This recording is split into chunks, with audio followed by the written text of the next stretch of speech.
Hey y'all, it's your girl Stephanie, and this is Wrestling Color Podcast. Be sure to subscribe, because I'm trying to do some things here. Be sure to hit me in the comments, tell me how you feel about the things that I'm doing. Be sure to follow me on my Instagram and my Twitter. Those links are in the banner. Be sure to turn on your notifications so you know when I post. And be sure to thumbs up or thumbs down the video. This is where I'm at. This is where I be. It's all free. So if you made it this far, subscribe. All right. So what we talking about? This is a spotlight episode, and the spotlight that I have shined is on the elusive conundrum that is Tamina Snuka. I tend to go back and look at Tamina. She's a very pretty woman. She is knock-kneed. Now, I have this thing for knock-kneedness. I had nightmares when I was pregnant with my baby that I didn't know he was going to be a boy, but whatever. I just was like, please don't be knock-kneed. I just can't do that. But she's really knock-kneed. But in any case, she's a very pretty woman. The thing with Tamina is when I go back and look at her NXT in-ring activity, she had a nice little thing going on. But as of late, I don't know how she's still employed with the WWE. Yes, Tamina Snuka is also going to be a future Hall of Famer.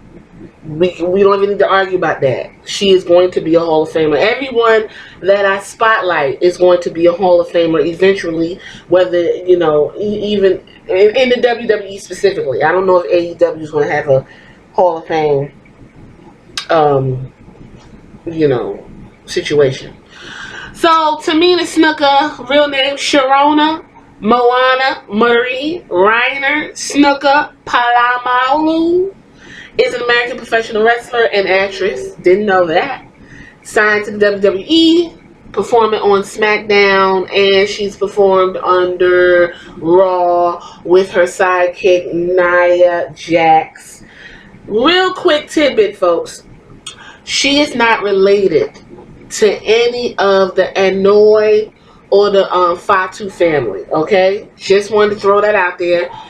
Yes, she is of Samoan descent, but no, she is not a part of that Fatu Anoa'i dynasty. Fast, quick fact. Just letting y'all know. Neither is Samoa Joe. Yes, Samoa Joe is Samoan. And I actually don't think he's really Samoan. But when I do a spotlight on him, we'll figure that out. But that was just a quick tidbit I want to throw out there because there's a little confusion about that. But she is a part, they tend to have a close-knit relationship with her family. Her father is the legendary Jimmy, a Superfly Snuka, who y'all said killed his wife. But he is a Hall of Famer. With all the things that he has going on, but that's not what we're talking about. And the one thing I can tell you about WWE when it comes to nepotism, family, and all of that, if you have kids, WWE will take them in and take care of them. If you have cousins, or kids of kids of kids, or maybe a sister, and you're connected to a top tier WWE star, they will take your family in and give them something to do.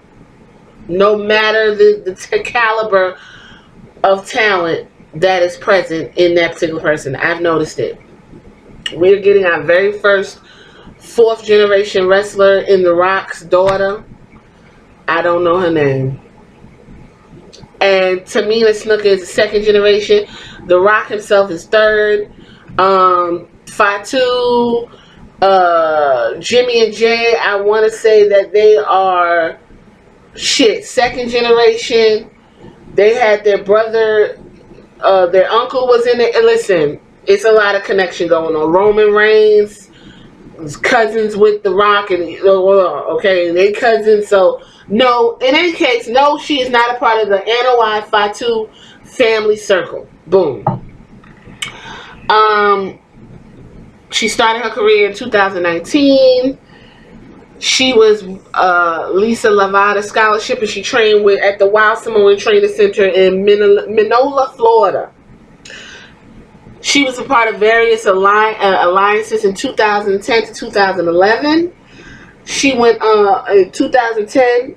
She debuted as the villainous character under the ring name Tamina with Jimmy and Jay Uso by attacking the Unified Tag Team Champions, the Hart Dynasty, which was David Hart, Tyson Kidd, and Natalya.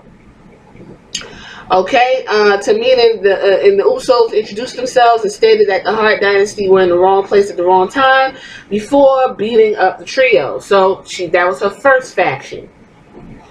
Her move is a Superfly Splash, which is not a good move. When she goes to the top rope, I cringe.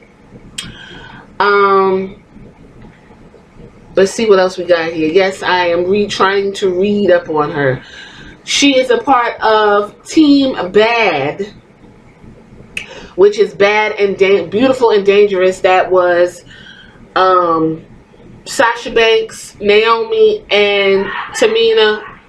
I was just reliving that whole Team Bad versus Team PCB versus Team Bella. Those matches were actually good, guys. I don't really know why they were nominated as the worst feuds, but those matches, looking back, were actually decent matches. And Tamina did minimal work in those matches, but she just played like the heavy of the group. Okay, she lost to Natalya, she lost to Eva Torres, she lost to the Bella Twins, she lost to Lisa Fox, she lost to Maurice. Never held the championship. And from 2011 to 2013, she was trying to get the Divas Championship from SmackDown. She was a part of the supplemental draft in 2011. She teamed with Alicia Fox to beat the team of AJ and Caitlyn, who were accompanied by Natalya at the time. Went on to fight Rosa Mendez. Went on to go on down to NXT, where she started appearing in the fifth season, and she took a loss down there to Caitlyn. And she was on NXT Redemption and lost against Jimmy Uso lost against JTG. Okay, she was AJ Lee's bodyguard, so that's the second time. That'd be the third. She was with the Usos, then she was with Team Bad, and now she's AJ Lee's bodyguard. She did that from 2013 to 2014. Okay?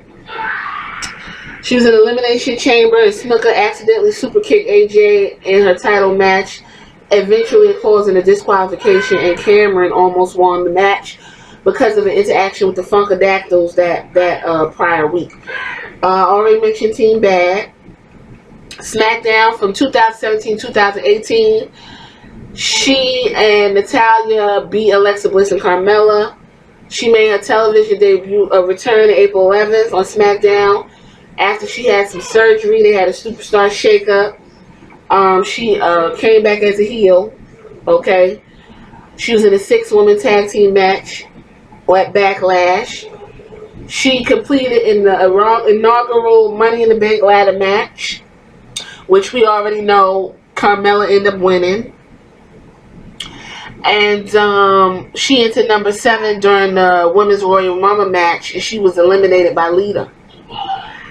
Then Tamina would go on a hiatus due to a torn rotator cuff and underwent successful surgery, and that ended her partnership with Lana. So that was the 4th time she was a heavy for somebody. Then she got with Nia Jax, and that continued from 2018 to 2019. They had a match, the Divas of Doom and the Iconics, and they were just. I actually thought in the Elimination Chamber that they would be the inaugural tag team champions, because that looks like where they was going, and that did not happen. So she wrestled on main event several times, and later she suffered a concussion. She returned to Hell in a Cell. Then backstage, she defeated Carmella for the 24/7 championship. That was her very first and only championship. She ended up losing to R-Truth eventually that evening. She was drafted to SmackDown. She competed in the 2020 Women's Royal Rumble at number 14. Lasted less than a minute. She was eliminated by the fabulous Bianca Belair. Like I told you, she is of Fiji and Samoan descent. Jimmy Snookerfly. Jimmy Superfly Snooker's her dad. And he has since passed away. Other accomplishments we'll throw out there. She was ranked number 19 of the top 50 female wrestlers in PWI Illustrated 2012. She was ranked number 22 of the top female wrestlers in 2018 in Sports Illustrated. Okay? Wrestling Observer Newsletter gave her the worst feud of the year, which was the teams factions Bad, PCB, and Bella. Worst match, they said, was the Team Diva versus the Team Blondes at WrestleMania. Or was it SummerSlam? I'm not sure. And her only championship was the 24/7 championship. Now, I'm going to go ahead and say this. Tamina Snuka has the look, has the build. What she doesn't have is the charisma. She doesn't have it. She was on Total Divas for, I want to say, I believe maybe 4 seasons, and literally was a fly on the wall or a wallflower. She said probably 2 words the entire time she was on Total Divas. And when she showed up, she was either with Naomi or with Jimmy and Jack. She did not stick out at all. She had nothing to promote. She had no storyline. She just was there. The same way she is since coming from NXT and being on TV. She's there. When they say Tamina, you hear her music, it's like, oh, she's still employed. I don't understand the reason why this woman still works for WWE other than who her father is, and WWE is going to take care of her because her father took care of WWE. That's it. Nia Jax in the recent Total Divas said that she was going out because both her knees are blown out, but she wanted to give Tamina Snuka her WrestleMania moment through that match that they had, because Nia Jax knew Tamina Snuka will never have a moment at any point of significance in the WWE. You tell me how terrible that is. Now, there are people who are just getting paid to get paid, and Tamina Snuka is one of those people. She is there to get a check and to keep that Snuka name alive, and it's really kind of sad. So, I hope you learned something about Miss Tamina Snuka. I don't see her coming back and doing anything else than what she's done. Being a fill-in, a utility person, you know, get a couple kicks in, knock a big ass out the ring, call it a day. Yes, she is a future Hall of Famer. She will be put into the Hall of Fame eventually. As for contributions and her accomplishments, I have to say, and I don't like saying this, there are none. Miss Tamina Snuka, this is Wrestling in Color. I'm Stephanie. Till next time. Thumbs up, thumbs down. And you tell me, Tamina Snuka, what you think of her? Hit me in the comments. Alright, later.